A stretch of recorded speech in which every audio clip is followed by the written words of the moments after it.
hay que recordar siempre que las diferencias deben ser manejadas con profundidad dialéctica, con altura dialéctica, para que produzcan síntesis dialéctica y no pobre de aquel que por tener una diferencia de enfoque, de visión o de idea con otro compañero o un grupo con otro, entonces empiezan a verse como enemigos y a atacarse como si el enemigo estuviera aquí y a hacer señalamientos genéricos que a veces rayan en la irresponsabilidad.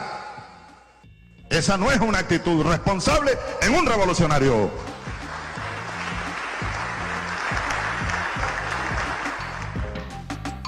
El contexto geopolítico global ha estado marcado por el resurgimiento de conflictos internacionales, producto de la disputa imperialista entre los países de la OTAN y Rusia, siendo la guerra con Ucrania el principal escenario de dicha confrontación.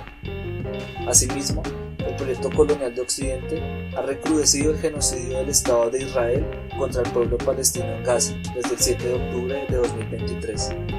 Por otra parte, en América Latina estamos viviendo un tímido nuevo ciclo progresista, mientras la extrema derecha se posiciona en el norte global, como lo vemos con la posible elección de Donald Trump en Estados Unidos, con el aumento de parlamentarios europeos conservadores y fascistas y con el avance del partido político Frente Nacional en Francia, que cuenta con líderes abiertamente pronazis y que afortunadamente fue derrotado electoralmente por el nuevo Frente Popular liderado por el socialista Jean-Luc Mélenchon. En lo nacional, el gobierno del cambio de Gustavo Petro busca avanzar con su apuesta reformista, con algunos éxitos como la reforma tributaria y la pensional, y con algunos fracasos como la reforma a la salud y la laboral. Las negociaciones con la derecha y con una élite que no quiere que el proyecto neoliberal colombiano sea transformado ha generado profundas contradicciones con las transformaciones necesarias. Como ejemplo crítico, tuvimos el caso de la Ley Estatutaria de Educación, que llevó a los profesores a un paro nacional para evitar que avanzara su trámite legislativo, pues en los acuerdos realizados con la derecha se incorporaron en el proyecto viejas propuestas que profundizarían la privatización de la educación. Para entender este contexto con una mirada crítica, el Movimiento Político Sin Fronteras organizó un conversatorio el 8 de junio de 2024, en el que Germán Martínez, activista ambiental, y Mauricio Esguerra, miembro del Cabildo Indígena Muisca de Bosa, y parte de la convergencia de organizaciones políticas de nuestros barrios, realizaron un análisis de la coyuntura actual, en el que abordaron estos temas y nos presentaron sus visiones desde las organizaciones sociales. ¿Cuál es la situación actual de las izquierdas a nivel latinoamericano? ¿Cuál es el papel del gobierno del cambio en este panorama político? ¿Cómo la guerra en Rusia y Ucrania se relaciona con la reproducción de capital de la clase dominante de Occidente? Son algunas preguntas que se abordarán durante el episodio. Bienvenidos y bienvenidas a Hablando Nos Entendemos.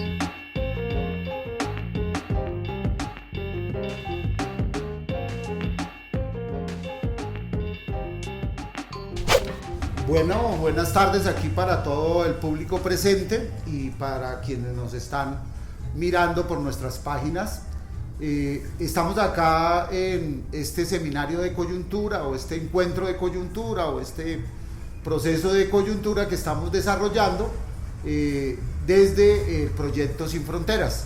Nosotros hemos estado trajinando en los barrios, hemos estado trajinando en los territorios y a partir de ese proceso pues creemos que las comunidades, los procesos de base se deben organizar políticamente, se deben incidir en la construcción de procesos comunitarios, sociales y políticos, y por eso creemos que hacer un análisis de coyuntura, entender un poco lo que está pasando pues, en el territorio, pero también a nivel nacional y a nivel internacional, pues es una posibilidad muy fuerte para que pues, nuestros trabajos de base, nuestras comunidades y todos podamos empezar a debatir políticamente.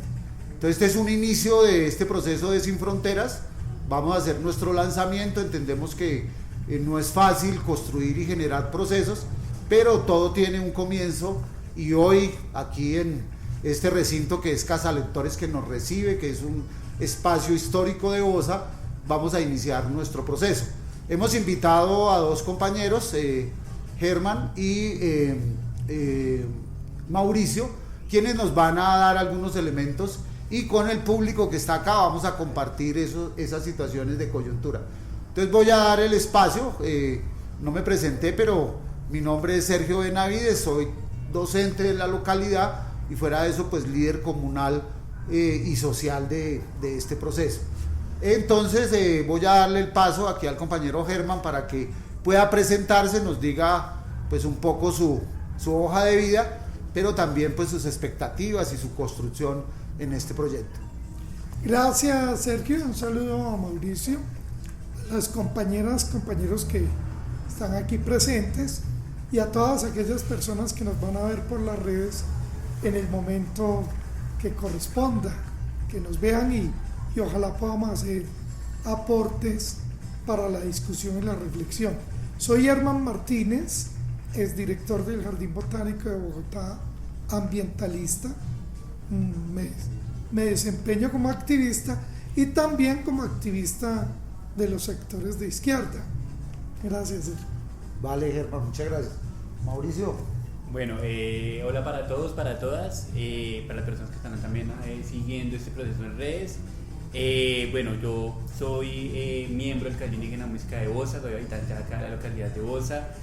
Hago parte de un colectivo que se llama el Colectivo Gris Histórico, que a su vez es parte de una convergencia de procesos que se llaman Nuestros Barrios, que le apuesta a la construcción de la vida digna en los barrios, principalmente el contexto urbano del país, y que se han ido consolidando pues, los últimos meses a partir de ir tejiendo a partir de las problemáticas, del reconocimiento del espacio, del territorio, pero principalmente de las apuestas por un país diferente y sobre todo pues desde una vocación pues altamente revolucionaria y solidaria con los pueblos de América Latina y del mundo. Vale, Mauricio. Entonces vamos a empezar este pequeño encuentro, este conversatorio. Vamos a mirar que nos cuenten un poco cómo está en este momento la coyuntura política a nivel internacional y a nivel nacional, y de pronto pues algunos elementos de lo distrital y local. Vamos a dar un tiempo básico para que nos puedan exponer sus ideas. Sabemos que no está, que no podemos explayarnos en el tiempo, pero porque hay muchas cosas por contar. Entonces vamos a darle la palabra a Mauricio, ¿cierto? Para que nos cuente así rápidamente algunos elementos de coyuntura que considera centrales, ¿cierto? Para esta discusión política que vamos a iniciar. Entendemos que este es un camino, ¿cierto? Que vamos a ir construyendo y que no se acaba en este primer conversatorio, sino que vamos a seguir continuando en esa línea política. Vale, bueno, quisiera comenzar por el contexto global, que es el escenario que nos va a aterrizar un poco a lo que pasa en Bogotá, principalmente cómo está la cosa político-económica en Bogotá. Para ello es importante señalar tres aspectos que para mí son claves, ¿no? Y es uno, diferenciar lo que pasa a nivel geopolítico, es decir, de los conflictos geopolíticos que están dándose en el mundo, donde tenemos muy bien referenciados pues a Rusia y a Ucrania, que ya completan más de 2 años en conflicto. Por el otro lado, lo que está pasando entre Palestina e Israel. Es importante señalar que a esa escalada se le han sumado unos microconflictos que empiezan a sumarse paulatinamente en un intento, si se quiere, por toda la parte conservadora del mundo, por los partidos conservadores del mundo, de retomar sus prácticas políticas autoritarias, principalmente en los países que no son del norte global, ¿no? Nos referimos entonces a todos los que son parte de esa periferia global. Allí es importante, por ejemplo, analizar con mucha cautela lo que pasa entre Ecuador y México, ese conflicto que se ha venido atenuando con el paso de las semanas, principalmente por el golpe que se da en Ecuador y pues por toda la repercusión que tiene esto respecto al gobierno mexicano, ¿no?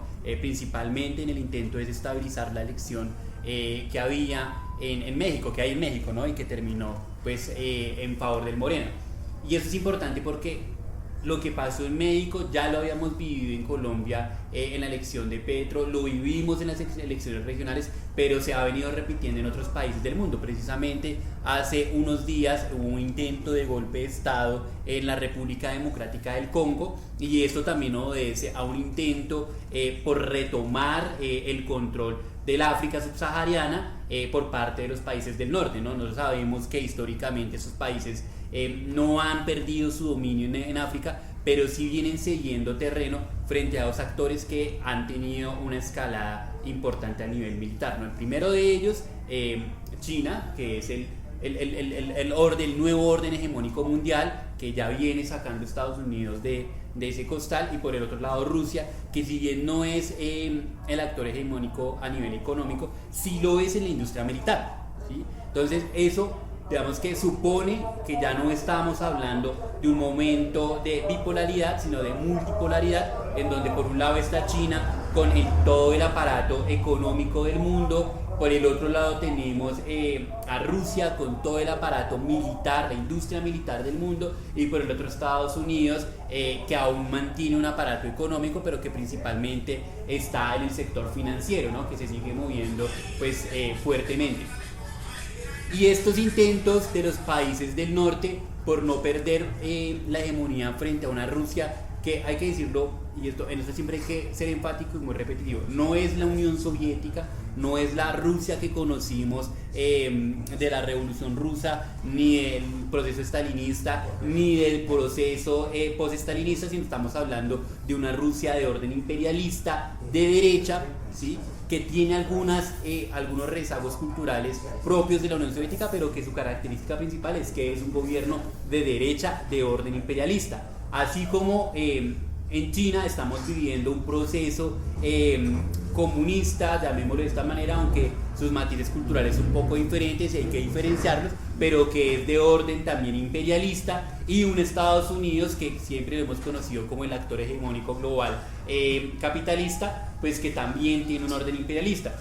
Y unos pequeños países que siempre han estado a la vanguardia económica global, que ya han venido cediendo terreno, pero que se ajustan a dos realidades. Uno, la crisis económica mundial que ha venido provocando la guerra entre Ucrania y Rusia, y por supuesto esto en clave de los recursos, principalmente del petróleo y del gas, ¿no? Y por el otro lado, pues Estados Unidos pujando para no perder el control en ciertos países del mundo, principalmente en el Medio Oriente. De hecho es el atenuante o es el principal propulsor de la guerra que está hoy azotando al pueblo palestino, y el principal financiador, pero también atenuando conflictos en América Latina, buscando la estabilidad de los pueblos.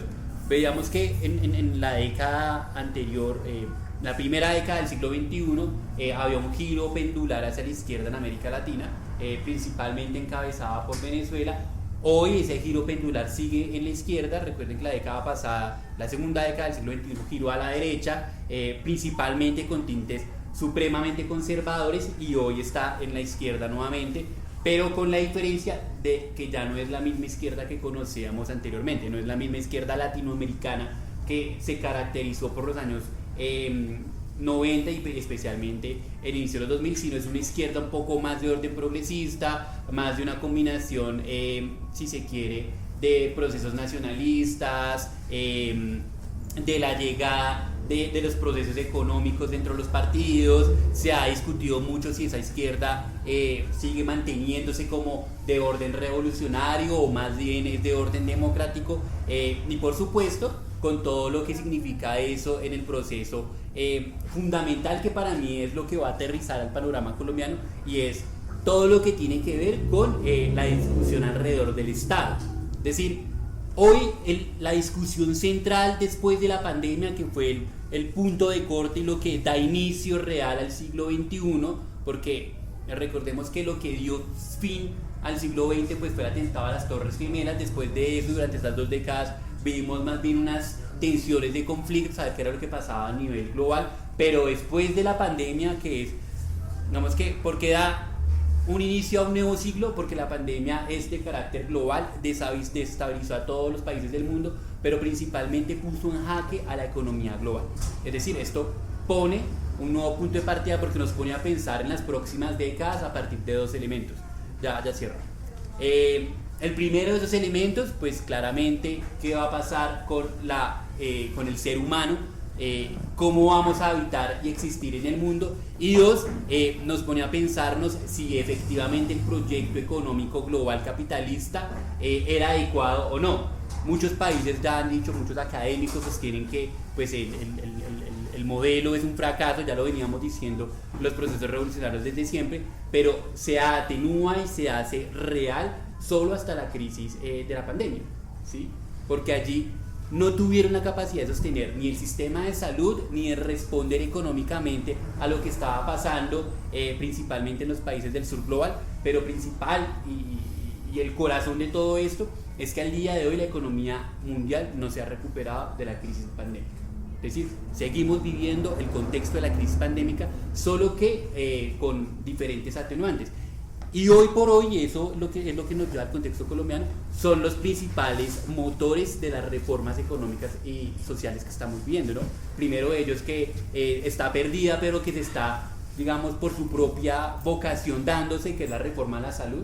Tenemos que, claro, la pierde Petro en Congreso, pero casi que es una obligación de Estado hacerla, ¿sí? Ya muchas EPS dan el paso al costado y es el gobierno el que queda con el problema, ¿no? Que además eso también es una estrategia de la derecha para desestabilizar, pero que no es propia de Colombia. Eso también está pasando en México, también está pasando en Alemania, también pasa en Ecuador, lo vive Argentina, solo que con un gobierno ultraderechista, pero con mayor fuerza lo están viviendo los países del África. Es decir, miren cómo esto está concatenado fuertemente y nos pone a pensarnos entonces cómo vamos a vivir después del ciclo pandémico. Y la otra de estas dos grandes atenuantes, y con esto cierro y le doy paso al que es experto en tema ambiental, pues tiene que ver con la crisis climática, ¿no? Ya nos agotamos los recursos, ya estamos en el límite como especie frente al uso y el acceso a los recursos, y esto nos pone a pensar también entonces cuáles van a ser las formas alternativas a través de las cuales el ser humano va a crear un modo económico global, o cómo nos vamos a acomodar a lo que hay, y en esto juegan tanto el agua un papel determinante como los pocos recursos naturales que quedan, pero principalmente el papel de los estados que tienen control sobre las empresas transnacionales.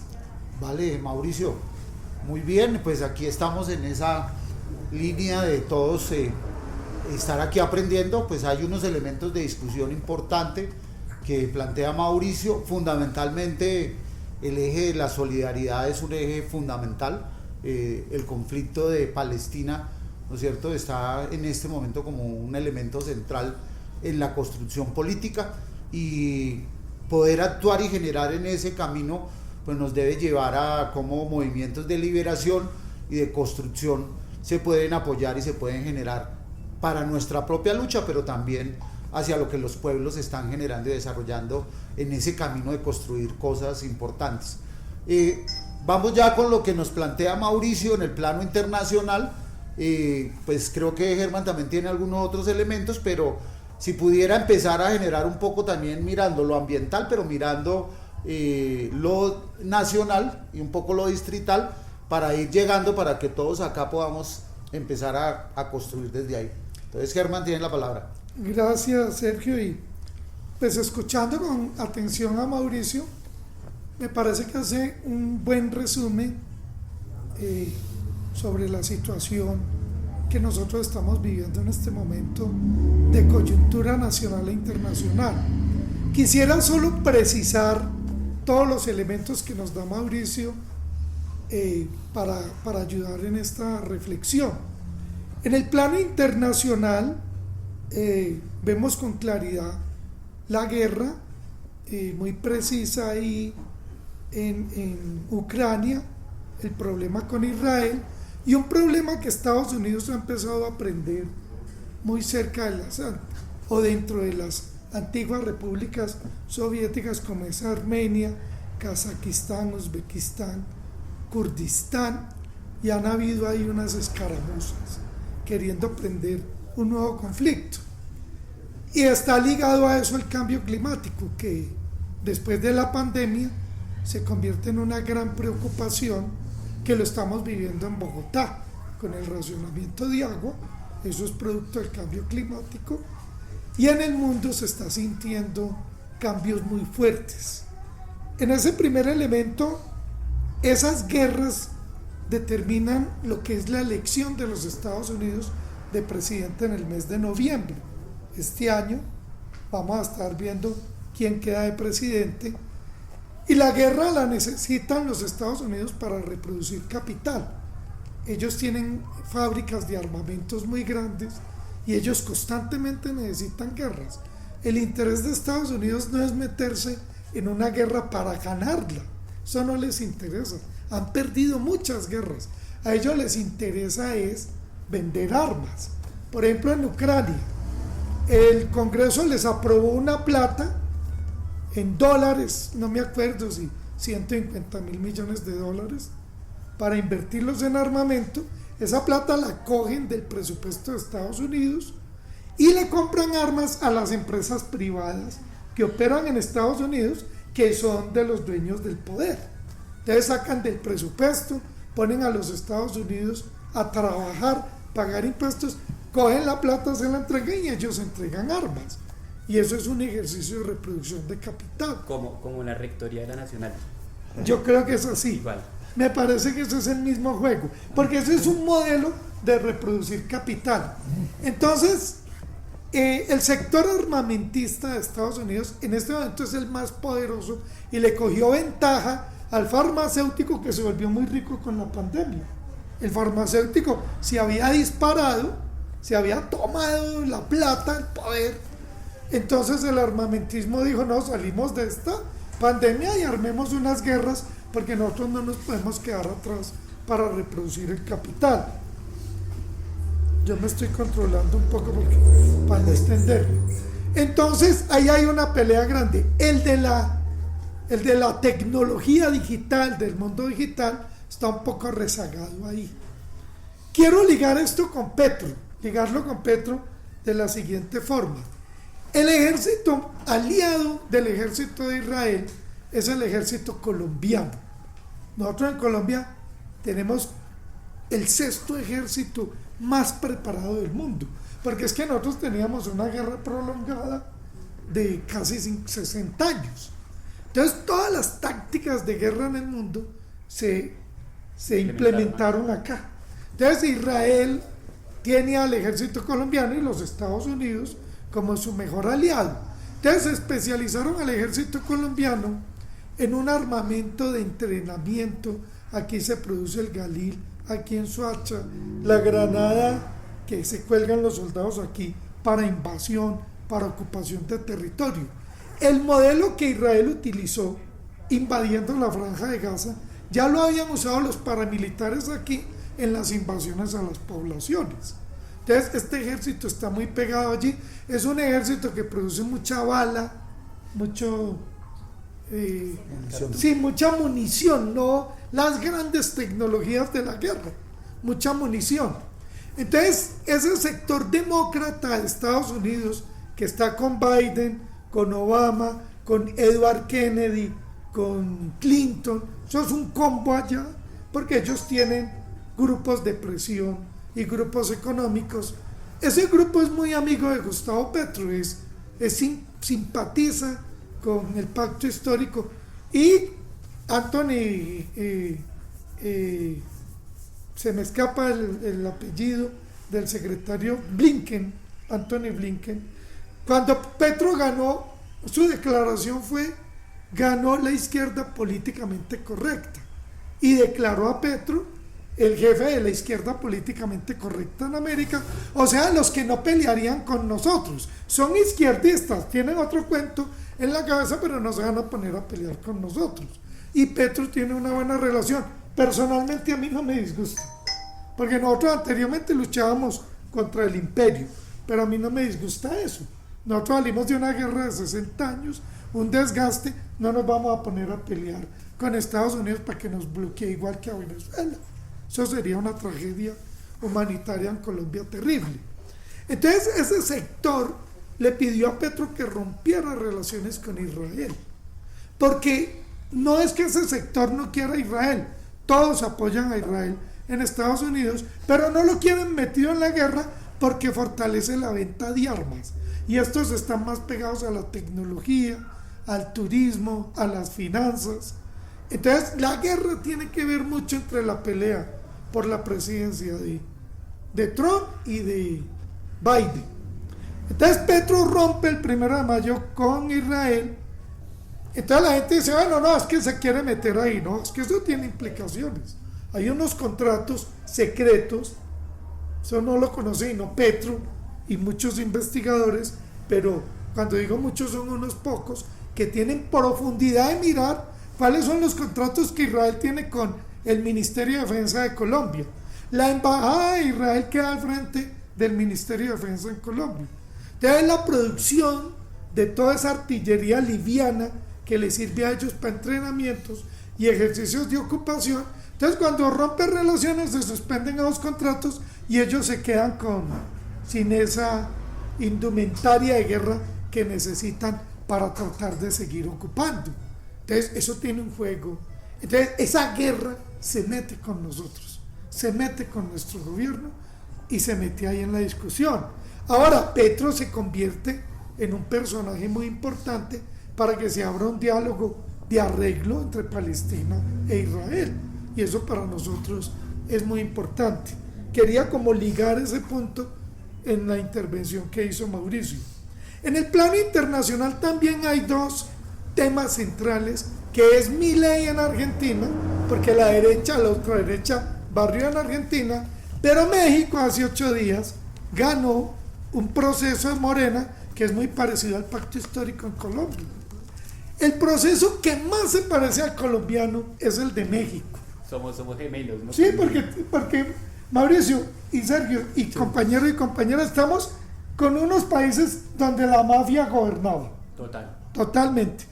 Adicional a eso, ellos tienen un conflicto muy fuerte, igual. Entonces, el ejercicio de Morena y el ejercicio de Milei se convierten en dos procesos que nosotros no podemos perder de vista para las elecciones nuestras en el 2026. Ahí hay dos ejemplos de lo que puede pasar en Latinoamérica. ¿Y cómo los vamos a enfrentar? ¿Cómo los vamos a enfrentar? Entonces, Agustín Laje, que es un historiador joven argentino, Laje, Laje, para que por favor lo escriban y lo busquen por Google, es el cerebro de ese pensamiento de ultraderecha, y tienen una teoría que todo el que lucha por una causa es un idiota.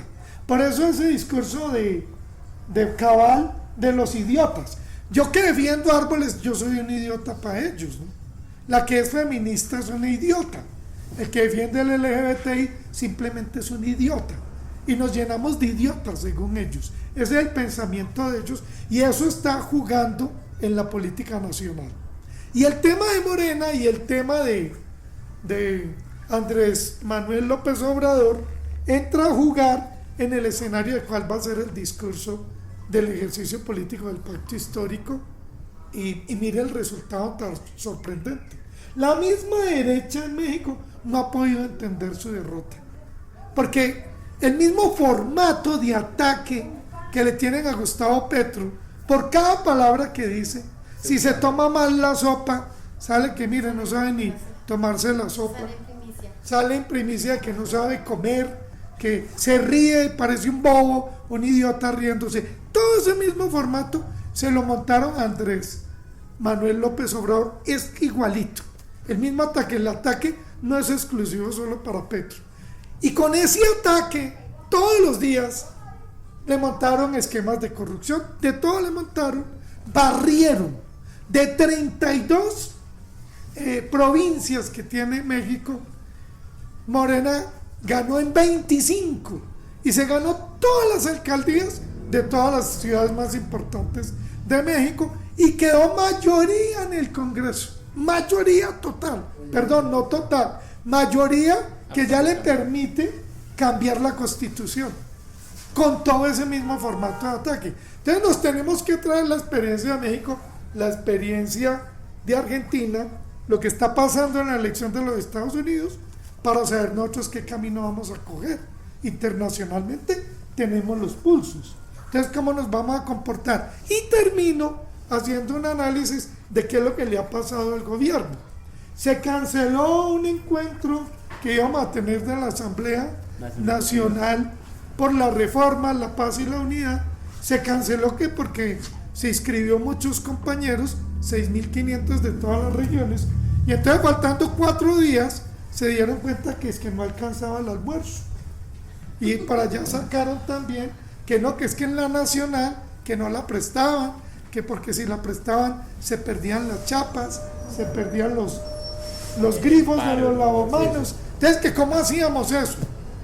Pues yo personalmente no me como ese cuento.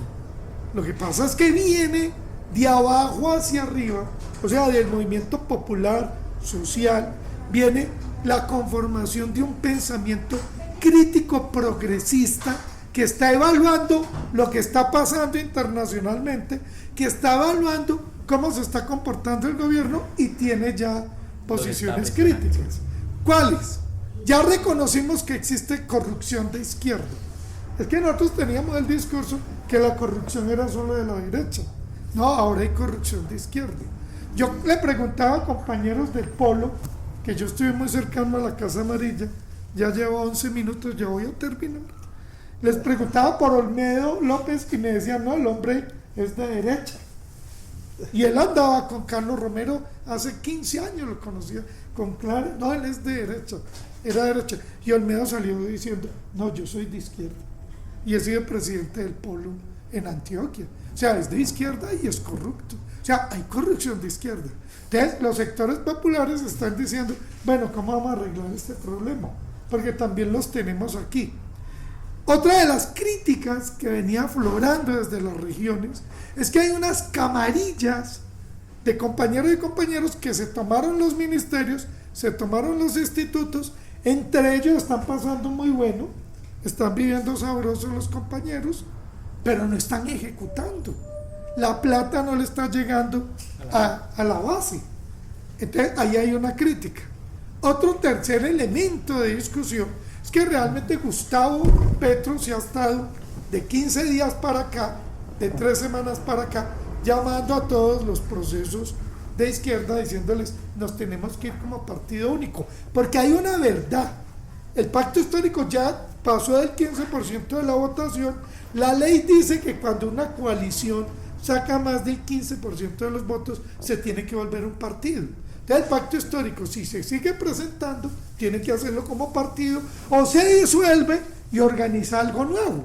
Organizamos algo nuevo. Esa es una discusión que tenemos que dar.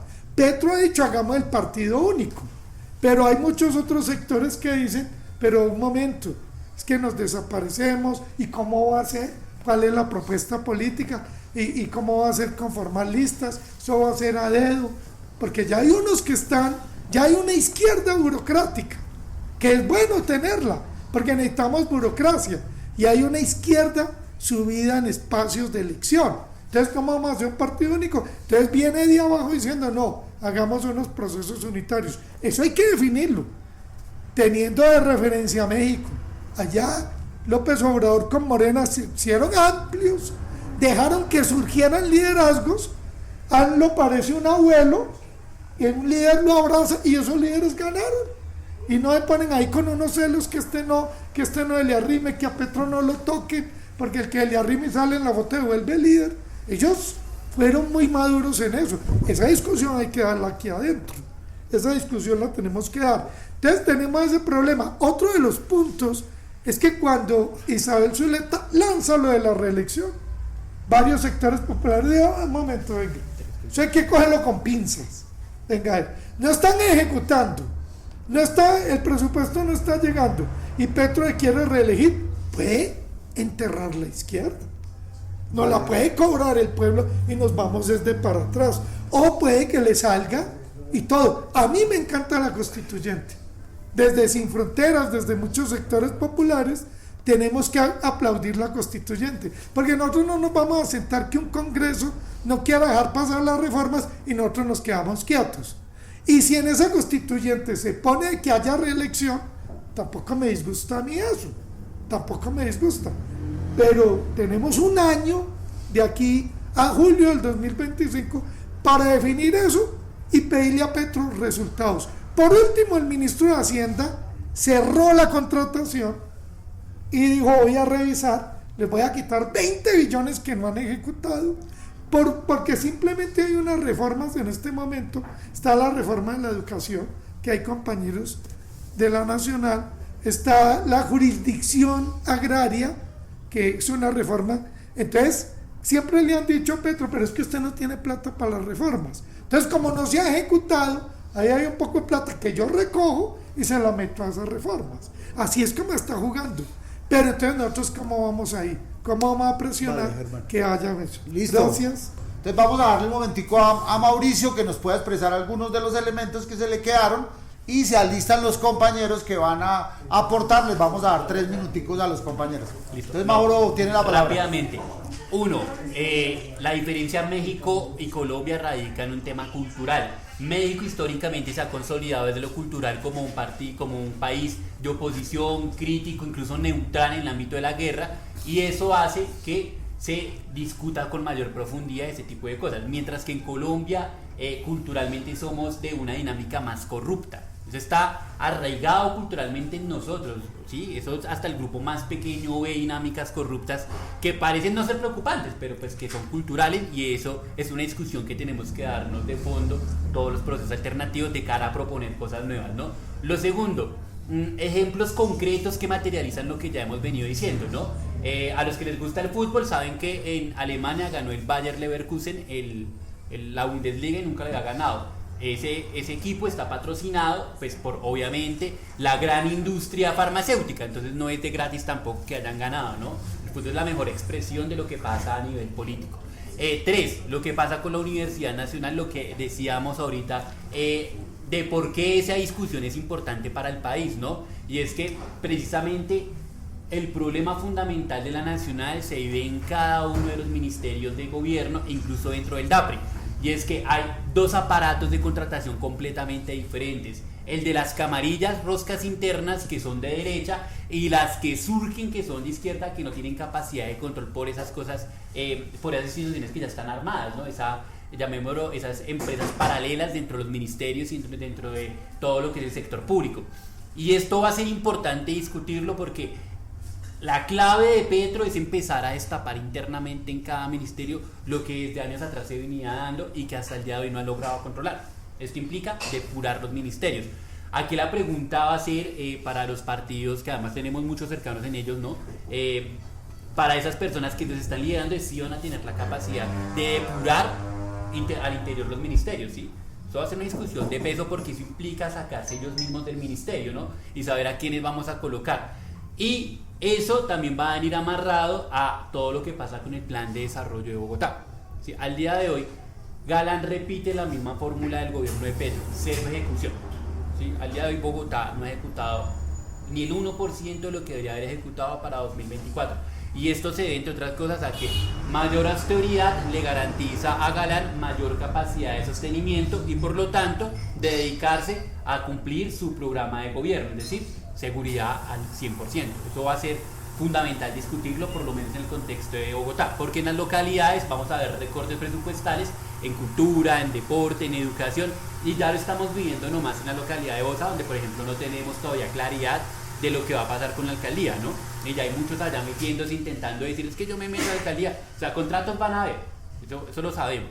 De lo que no tenemos certeza real es si la ejecución presupuestal se va a dar, porque algo que sí es importante criticarle a Petro desde la perspectiva revolucionaria es que Petro en la Bogotá Humana no ejecutó el 100% durante esos 4 años. Siempre cada año le quedó presupuesto y se dice que el proceso de la Bogotá Humana pues no ejecutó sino el 60% de lo que tenía, ¿no? Eso es algo que siempre se le ha criticado a Petro y que incluso más adelante Corrique, Peñalosa y Clara López, claro, por supuesto no de manera favorable para nosotros, pero le está pasando lo mismo en este momento.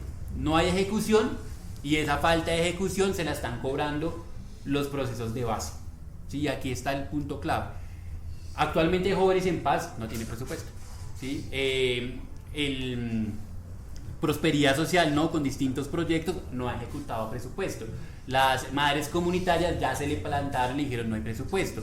Ministerio de Igualdad. El Ministerio de Igualdad, y esto va a ser importante porque todo gobierno, siendo izquierda o siendo derecha, tiene que enfrentar la movilización.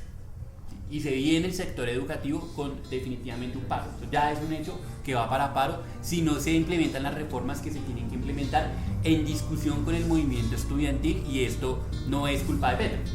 ¿Sí? Esto no es que Petro haya inventado la reforma, sino que la perdió en el Congreso, y es algo que tenemos claro, y es hacia allá hacia donde tenemos que ir la discusión, y es que fue el Congreso el que le montó los micos a esa reforma, el que tumbó la reforma a la salud, y hoy la movilización debe estar orientada a exigir al pacto histórico que está en el Congreso a primero crear las alianzas correctas, y segundo presionar a la derecha para que pierda, y segundo responder también con movilización desde los sectores sociales. Yo no creo tanto que con movilización de marchódromos, yo ya no creo tanto que eso sea la solución más idónea, porque nos resta poder popular a nosotros.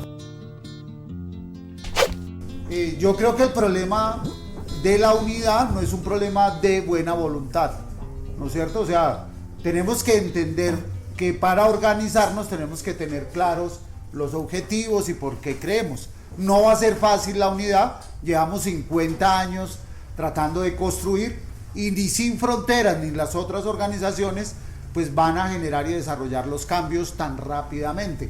Creo que al interior de nosotros y al interior de las fuerzas políticas va a haber todo esa situación, y tenemos que entenderlo.